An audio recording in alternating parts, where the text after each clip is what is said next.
Hey boy, don't lie to me.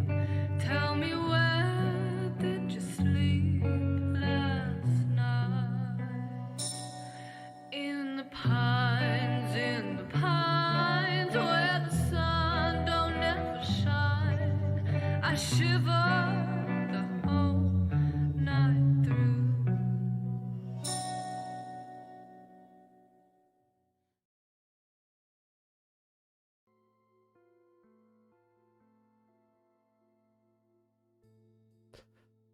Welcome back.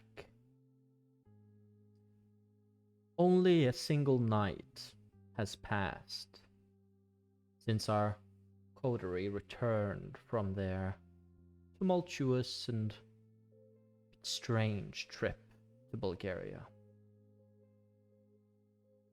As they returned, Julianne now finds her way toward the docks in the northern and western, northwestern really, part of Gary, where a large empty casino boat now stands in front of her.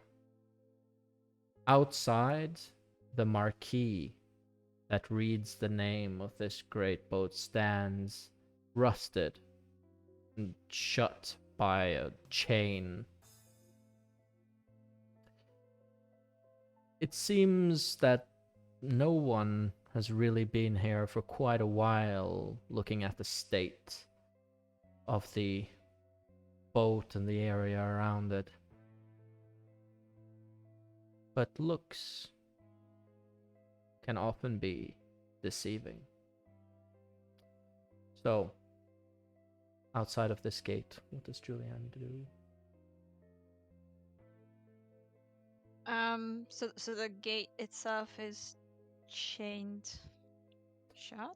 Yeah, so you gotta imagine one of these old-fashioned like marquees with name in lights, and the name of the boat is the Majestic Star. And it's sort of if you so you have the little light bulbs and whatever for the name, but they're obviously not lit, and there's a big gate that basically stands where the customers or the gamblers or whatever, they could go in there to the basically to the dock and then board the ship. Well, I think now knowing the MO her kind works with, she will reach out and see if the gate is actually there. Reaching out and touching the gate is indeed there. But what doesn't seem to be there is the chain and the padlock on it. And with a old, sort of rusted squeak, the gate slowly opens, given but a little push. Yeah, she will walk in but close the gate behind herself, not really knowing if the illusion will continue or not, but trying to be neat about it still. Yeah, Well, she closed. once broken, the illusion does not seem to return on its own once it is broken. No, once it is closed again. But then moving along the docks and turning, following the old sort of markings toward the entrance of the ship, she finds a set of double doors with a sort of those those posts with like those, they're not chains but they're like those velour sort of ropes Yes. between them. Like a couple of those are just put basically in front of the doors to sort of indicate that it's not open. Yes.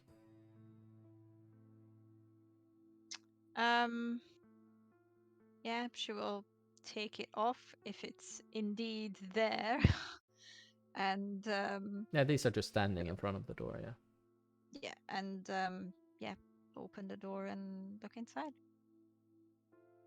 Opening the door, she's immediately inside a hall that is just filled with like these I don't quite remember now what they're called, but just machines, you know, like those machine slots is what I'm thinking of, Yes. slot machines. Just like these columns and columns and columns of slot machines, and it seems like looking up at the sides that there are 3 stories up, and there's basically a set of stairs that go up to the next level from where you are, but the every single level apart from the bottom one where you are now is more like there's a gap. You can see up to the ceiling all the way at the top, because there's like walkways around in like an oval shape. And as you walk in, you hear footsteps from the second floor that just moves towards the stairs, and down the stairs in front of you then walks Reza. And I'll just adjust it so we can see.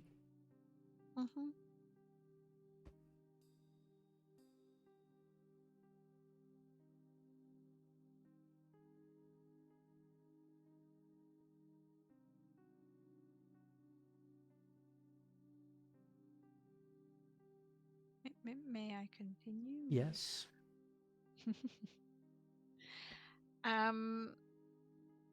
Yeah, hearing the steps, Julian looks in the direction and seeing Reza, she just simply says, "Evening.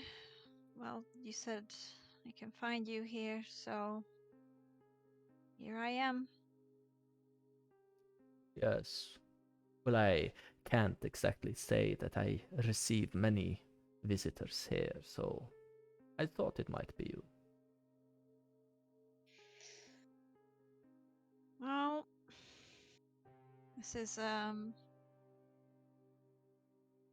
guess kind of an upgrade from the Genesis Towers, at least in size. Well, when it comes to just having your own,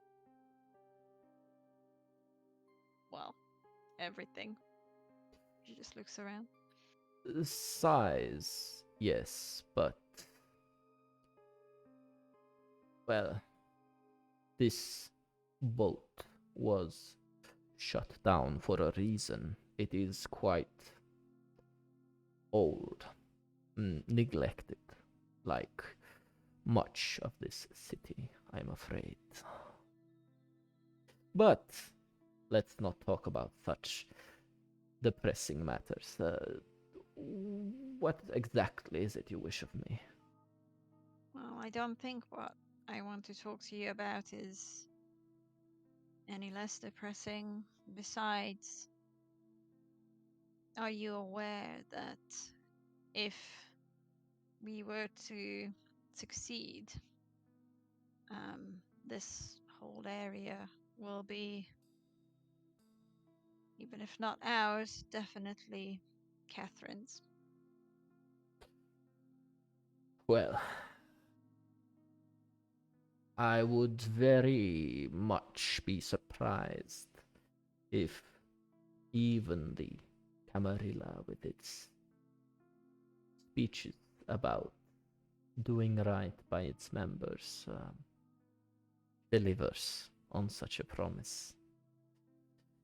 History is littered with the broken promises of the Camarilla. Julian just shoves her hands in her hoodie pockets and looks around. Is there anywhere where we could sit, or are we just gonna stand around here and talk? Well, I wouldn't quite mind having a walk to the back deck.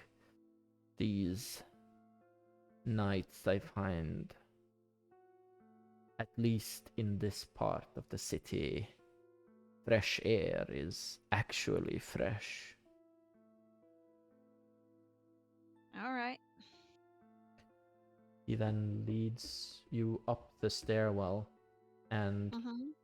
and after following him, oh, I have to use this. Let's see.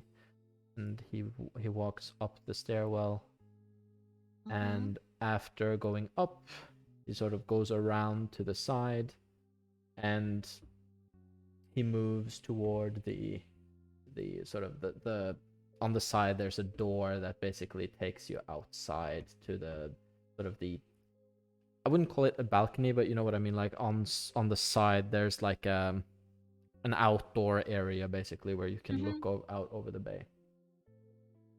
Yeah. Okay. And he just walks. As he walks in front, she can see his ever present little trinkets that his hands, he's fingers are constantly moving. Like it seems as if he has a hard time being completely still. And as again, his movements are very sort of graceful, but especially when compared with someone like the Duke, whose presence she has been in for a couple Yes. nights, his movements are almost on the opposite side, where they seem elegant but completely natural. But yet again, they seem very practiced, but they don't seem Mm-hmm. to be sort of made for convenience, but rather as a show of basically gracefulness and yes, to be received well, basically. The opposite Mm-hmm. way, to where the Duke just seemed to, do whatever came easiest, to move easy and just not concern himself with Yeah. others.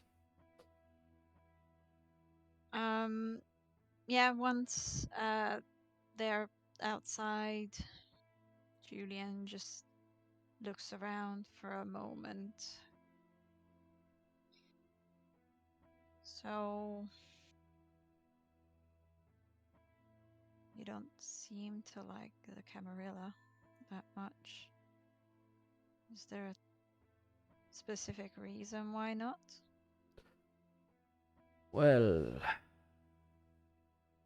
first of all, you will find it incredibly hard to survive within the Camarilla long term.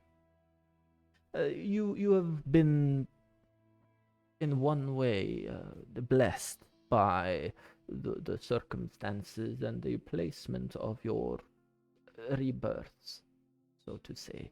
This shithole is really the only reason why you were not destroyed but were accepted into the Camarilla. You see, usually they are quite. They find it quite easy to exclude those whose clans they do not count as one within their organization in its entirety.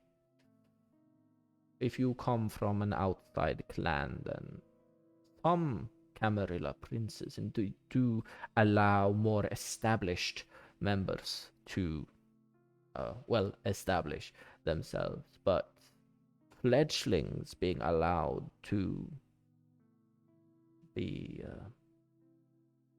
of service within such a city is almost remarkable in itself. Were you ever part of the Camarilla? No, their Um, teachings are at odds with my own. They do not believe in many of the truths which I will not part with. What truth? The truth of the Book of Nod, of Cain, and of our, well, where we come from. They want to hide from this knowledge. It scares them. It threatens their control. And as such, I have chosen to rather be with an organization as unpalatable as it might be, but at least it lets me believe the truth. The Cain of the Bible? Correct. What does that have anything to do with us? Kindred.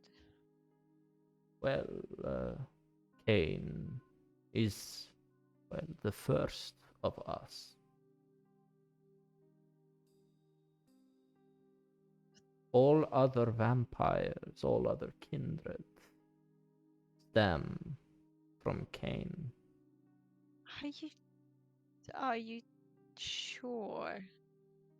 He just looks you straight in the eye and says, I am more sure of this than almost anything else. You see, this is the main teaching the Camarilla wants to hide from its members, especially the older ones. Most of the older ones know this to be the truth, but they will still hide it from their younger members, as I assume it frightens them to think that such old and powerful beings are still out there.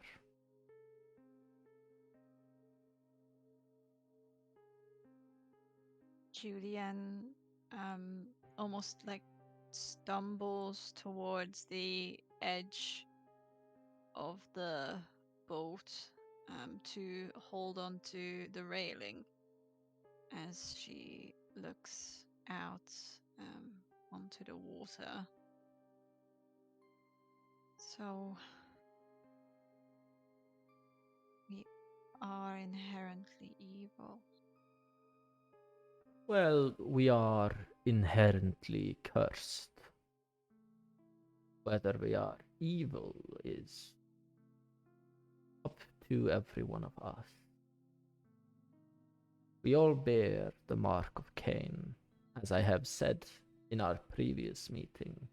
Perhaps you didn't quite understand what I meant by this, but what I mean by us bearing the mark of Cain is that we are all connected to his curse through, well, our condition. It's quite simple. I'm sure you have heard of the talk of thick and thin blood. I might have. Well, you see, for every vampire, or I don't like the word as much as the next person, vampire, but sometimes it just comes so naturally to be after all these years. You see, our kind, whenever we sire another, the blood grows a little weak for every generation that we step away from Cain. So thick and powerful blood then rests in those of the lower generations closer to Cain himself, whereas the thinner blood then rests in those from, well, those less fortunate. And usually then this will mean that those of stronger blood will also be older, much older. Although there are exceptions. While I appreciate you explaining the technicalities, I rather came here because of this, well, cursed existence. I'm sure you've heard what happened to the compound where, well, he visited. Good riddance. Good riddance. How can you say that if you say you're with them? Well, you see, do you agree with everything done by your compatriots, your organizational fellows, so to speak? No, if anything, the opposite. Well, then why do you expect me to? Fair. I just. What we saw there, and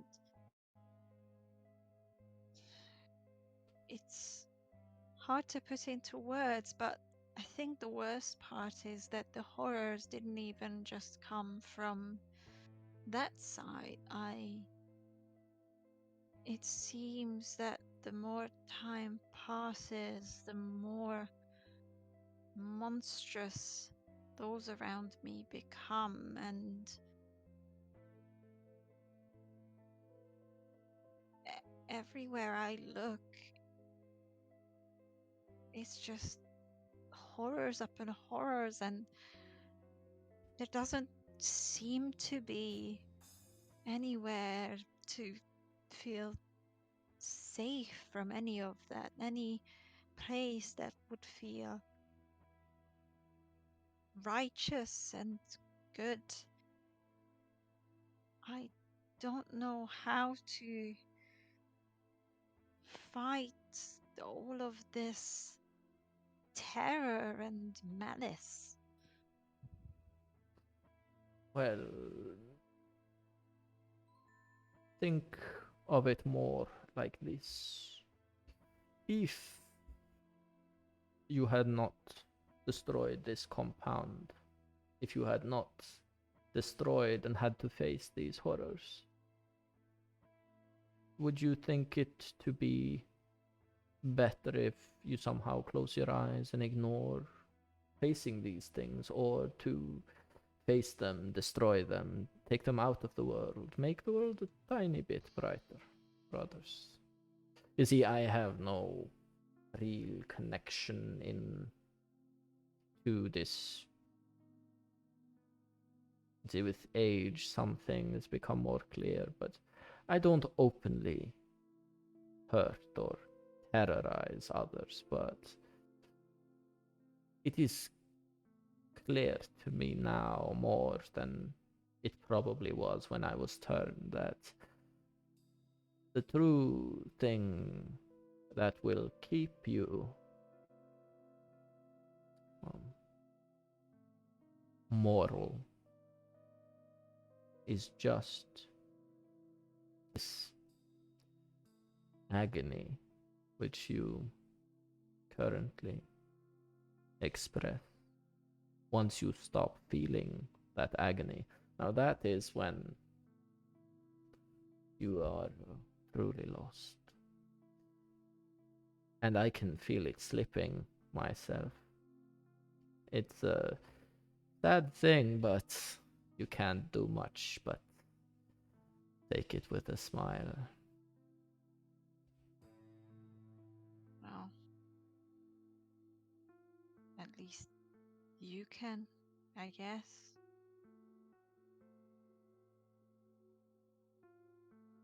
You see, for me, it's.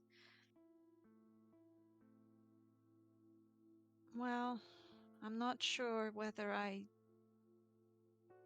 deserve it. Partly I do. things I've done, but there also seemed to be an inherent nature to this suffering, and I suppose I do feel like I deserve to feel that, but at least you say it's almost a good thing. Yes, well,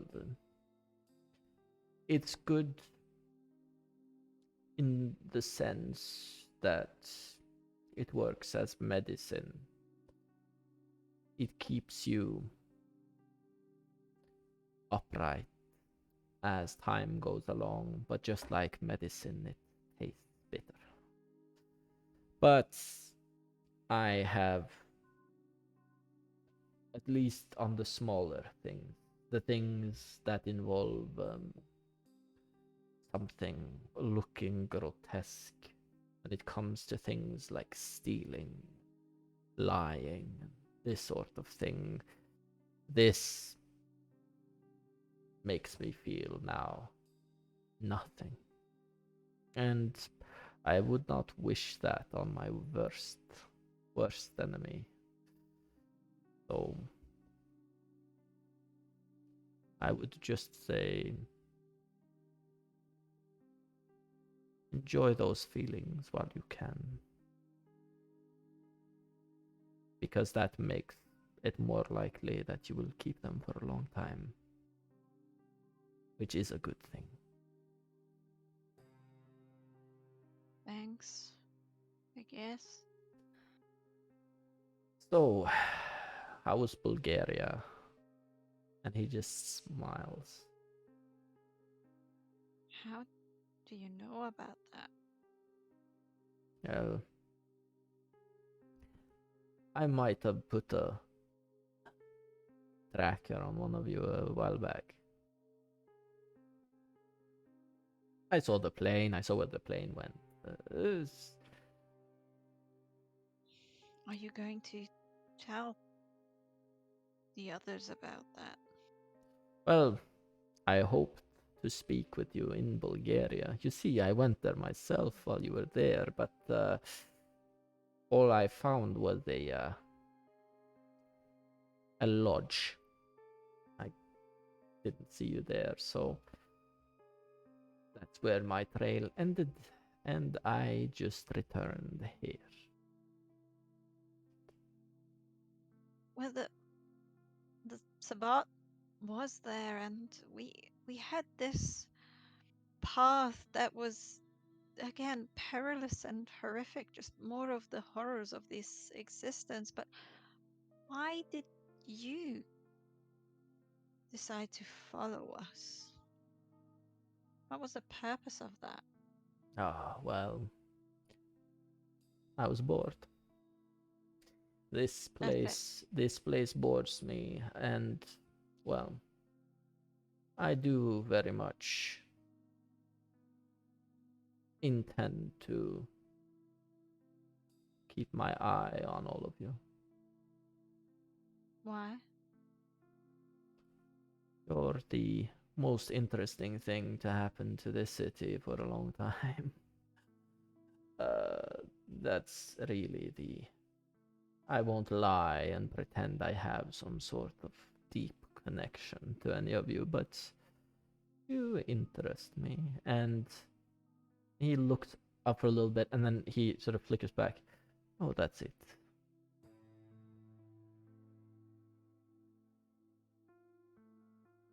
Well, do you know then why we went there? Mm, well, I do now. After your return, I have noticed a new presence in town, although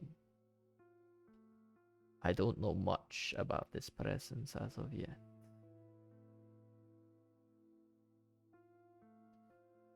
Well, all I will say is the presence is old and just as cold and threatening as most things around here. Interesting.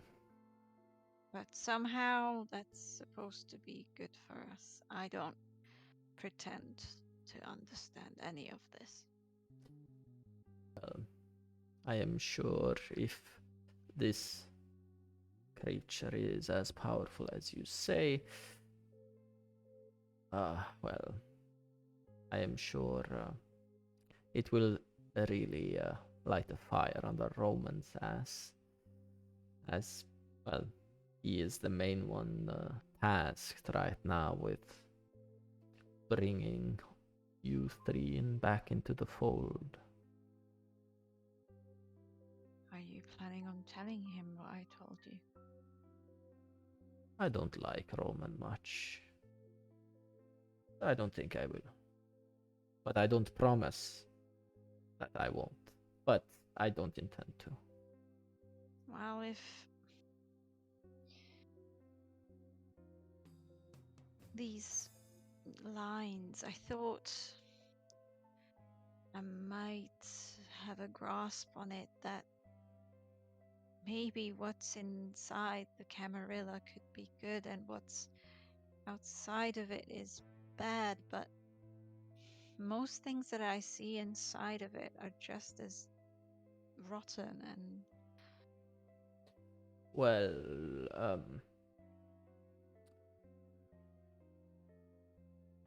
the thing is that most things run by kindred are, at the end of the day, run by kindred, and so the older and more established we become, the structures tend to reflect it. Now, in this city, I don't quite find the Camarilla presence to be that stifling, but then again, look at this place. It has no structure, almost no structure. And with little structure, there is little stricture as well. But yes, but don't let me try to tell you that at least the everyday Sabat members that you meet are somehow more enlightened than your Camarilla. Most of these grunts on both sides just do what they're told and they don't think any deeper than just do what they have to do to get to another night. Which is depressing, but it is what it is. well, those monstrosities that we saw Yes. didn't seem that particularly, well, a product of enlightenment to me at least. Well, they are war machines. They are not quite meant to be pleasant, but I understand your meaning. They are grotesque, and I find them to be, simply put, unnecessary. Well, I'm not really sure what Rowan wants with us, but maybe. Catherine, he wants, he said something to me once that he will reshape her into something more proper. With Roman, that probably means a long, long time of horrific tortures. Not something that I would wish on anyone. Well, it seems that Catherine already got a taste for torture herself. Oh, Well, the way I'm trying to preserve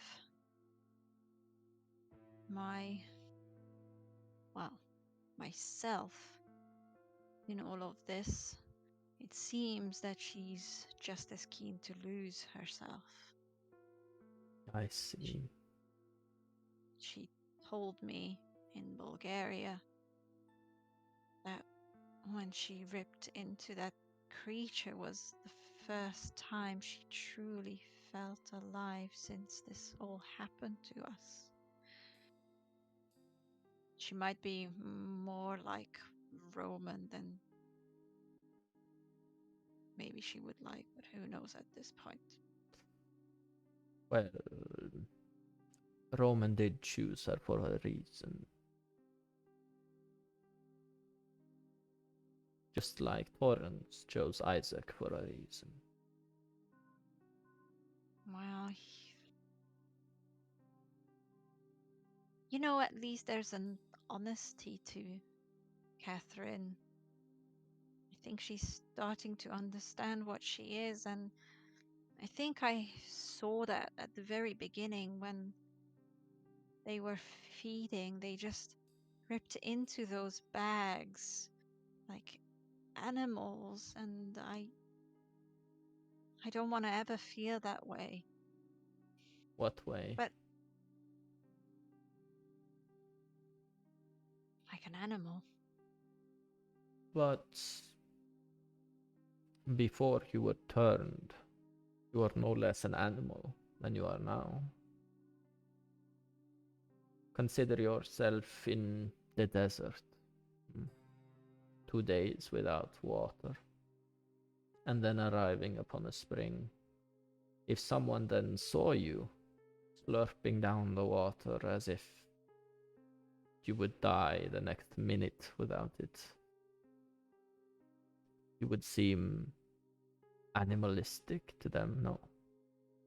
The same thing if their actions under the intense struggle of the hunger makes them seem animalistic to you.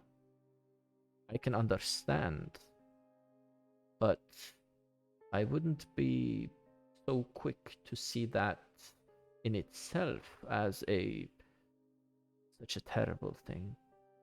Now, when it goes into them hurting themselves, others, when they destroy, when this animalistic urge causes them to destroy something of value, now that is when I would worry. Before then, it is no more an impulse than falling asleep or laughing at the joke. We are, at the end of the day, animals. The only thing about your metaphor is that water didn't come from anyone's veins. What did that blood? At one point, perhaps, but not when they drank it, did it? You have to get it somehow. Yes, but what I'm trying to explain is that there are good and less good, obviously, ways of going about living your life. And the essentials of life might be animalistic, but that does not make them essentially evil. I do not don't know. Maybe it is because I come from a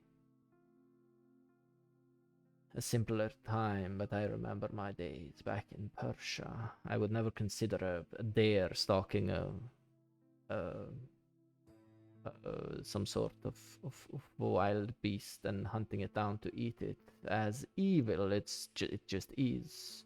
Now the difference between us and animals is that we can make sure that we don't kill if we want to, and that in itself shows that despite our animalistic urges, we can reach out. We can be a little bit better at least. But I don't want to sit here and lecture you. There is truth to what you say that we are animals. I do agree. But I disagree in thinking that we were ever anything else but. Well, don't get me wrong, I do take my share when I walk the streets. I have to, but does make me feel a certain kind of disgust for myself. And that is not a bad thing. You are, in some sense, hurting these people. Even if it is a minimal way of doing so, you are still hurting them in some way, if they know it or not. And so feeling ashamed of it isn't a bad thing. But at least you manage to contain that side of yourself. And it is necessary. It is necessary.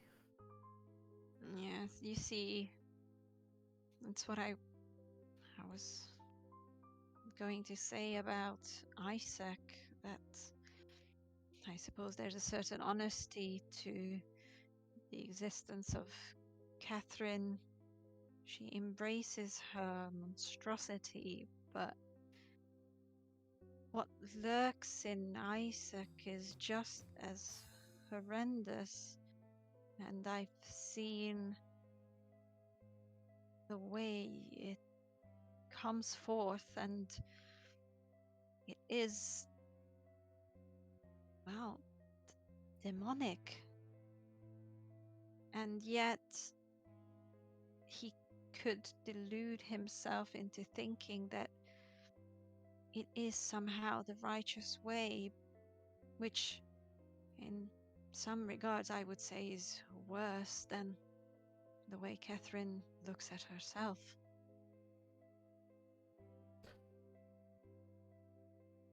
Well, I said upon our first meeting, right after you left the room, that ITSOC is very much a mirror to his sire. He is very much like him, although he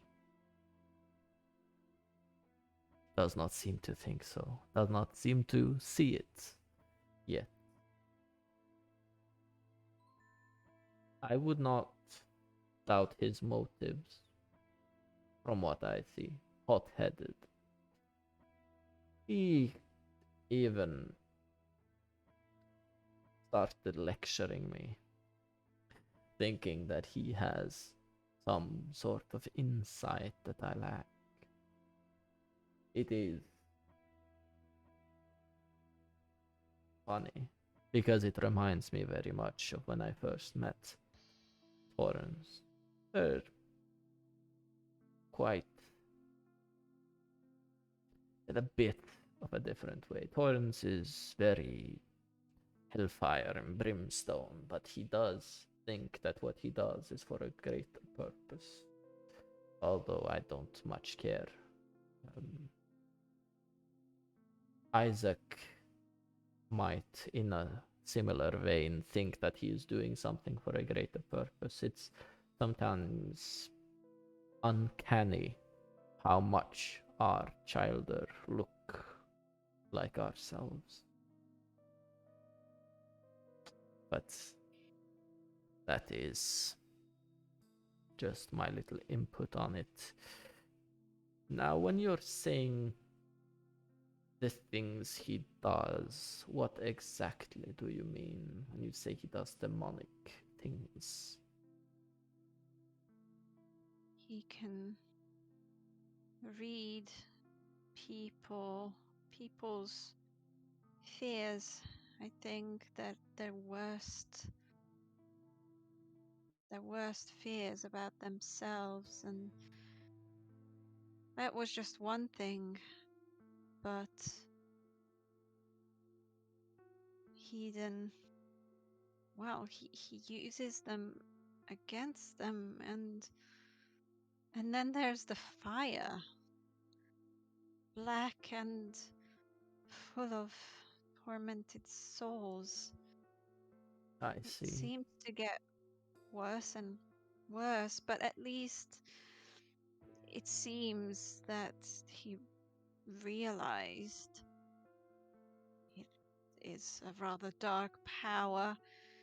I think it would be foolish not to see that the way it looks, and He says he will try to not use it, but I don't know how much faith I have in him being able to exist and just ignore that side of himself. And you say he can use these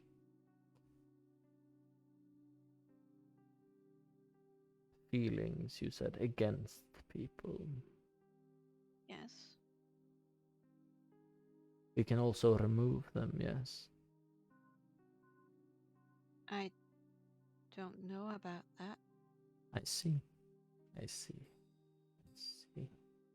Never mind. Just a little inquiry from my side. Is he supposed to be able to do that? Oh, I wouldn't worry much about it. It's nothing. It's nothing.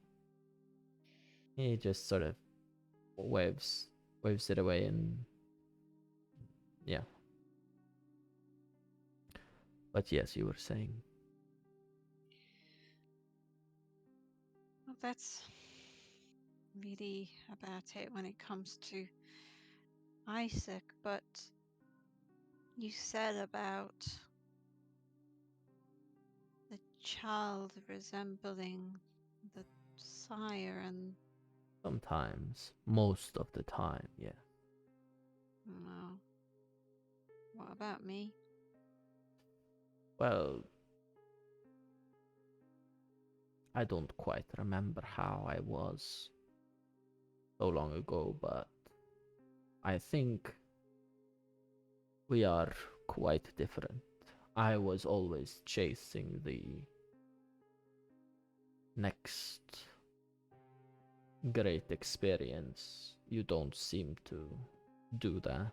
At least I haven't seen that side of you. Well, the reason I went to Chicago was to escape to. I think that was my first attempt to chase something bigger and better, but I it seemed to remember. just hurt me and drag me further down. So Well, our initial experiences with this new existence can sometimes be very harsh and difficult. And I wish that you had come with us rather than be lost in the attack on the bridge that first night. Everything might be so different had things gone that way. For Catherine and perhaps for ITSOC as well, maybe they prefer what would happen now. But I think for you, getting some distance from this rotting land would be good. I think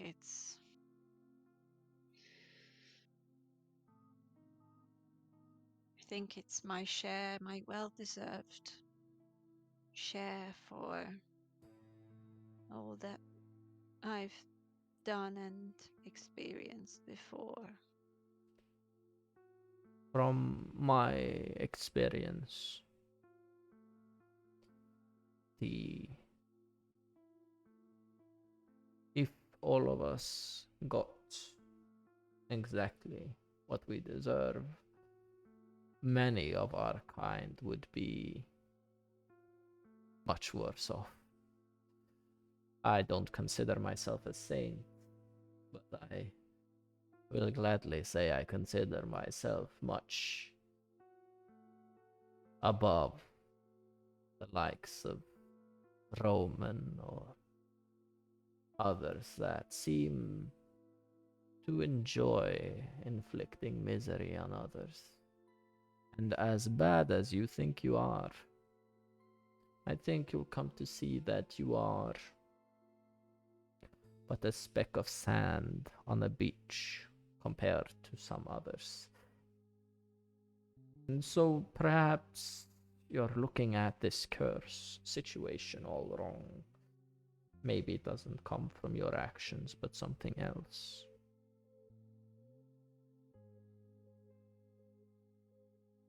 It at Well, least bears, I think, a research. I would not give in, as it were, to this theory you have. maybe. But, you know, it's probably nothing new and likely part of this existence, but I know there's something you're not telling me. Something about Roman and Torrance and you and your alliance. Well, there are quite a few things I'm not telling you about our alliance, so he just gives a smile and just sort of shakes his head a little bit. But please, what exactly is it you think that I'm hiding? Is it possible that the reason you stay is less out of your own free will? Give me a perception empathy. Okay.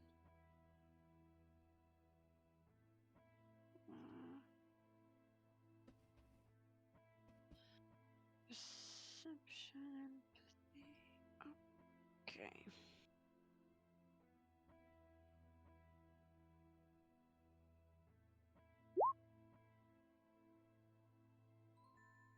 Mhm. Bit of a mix.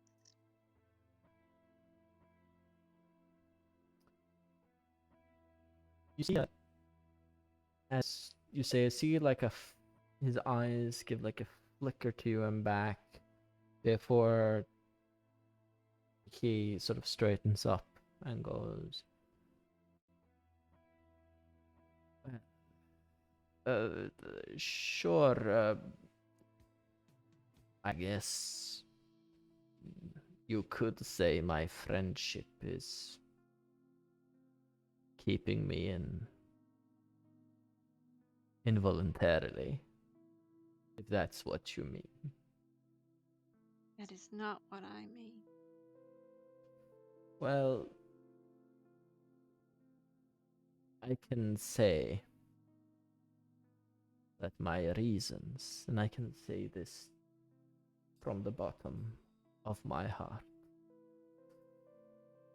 my reasons for my alliances are completely for my own gain.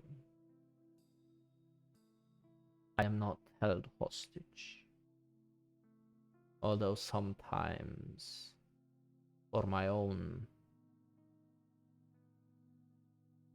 sense of well-being, maybe I wish I was.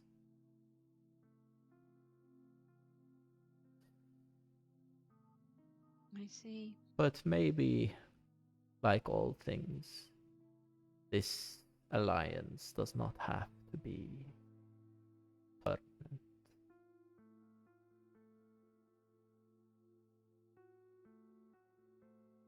If you update me on the progress of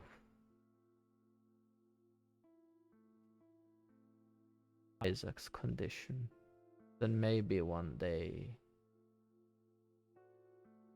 my alliance will no longer feel like the only way out.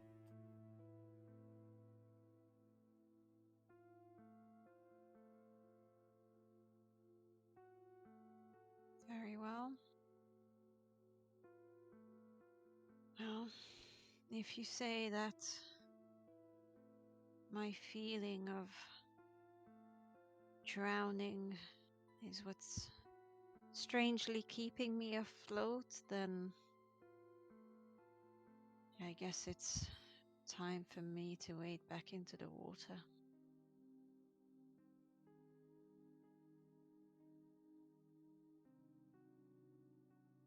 Yes, but you don't need to visit land then again, so to speak.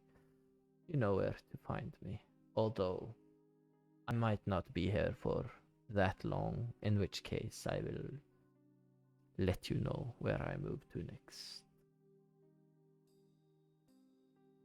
I don't know how much I will be able to leave this place, but guess I appreciate it nonetheless, and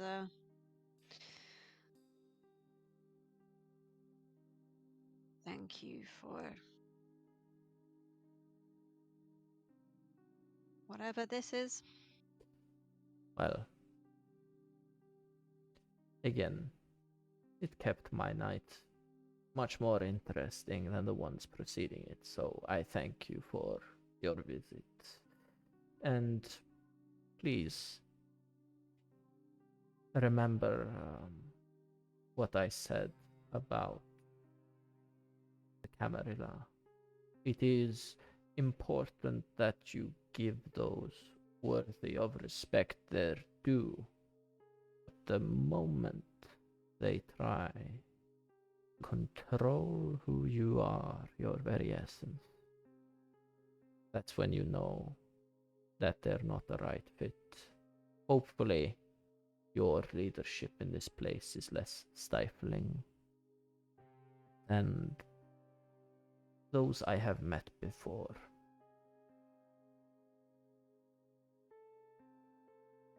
The only thing I can do is keep that in mind. So, Yes. yes, I will see you around, sire. Around I will be. And he just does like a little like flamboyant pirouette and smiles and then goes up to the front of the ship as you walk the other way. Mhm.